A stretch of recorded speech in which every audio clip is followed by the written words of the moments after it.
नमस्कार, मी अभिश्वरी. आज आहे तिसरा दिवस. आजचा रंग आहे निळा आणि आजचे रूप आहे चंद्रघंटा.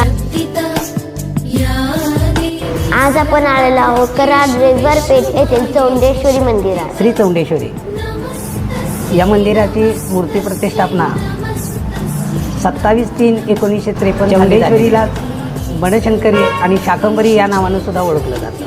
पौष महिन्यामध्ये शाकंभरी पौर्णिमा येते, त्यावेळेला इथं मोठ्या प्रमाणामध्ये तिचा उत्सव केला जातो.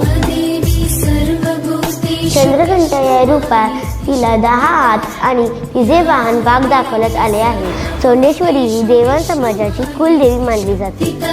पुराण या ग्रंथामध्ये चौंडेश्वरीची माहिती अशी आढळते की समस्त देवांग गोष्टी समाजाचे गुरु श्री देवांग स्वामी यांचं दैत्यावर झालेलं युद्ध आणि त्या युद्धामध्ये सहाय्य होण्यासाठी चौंडेश्वरीचं सहाय्य त्यावेळेला लाभलेलं होतं.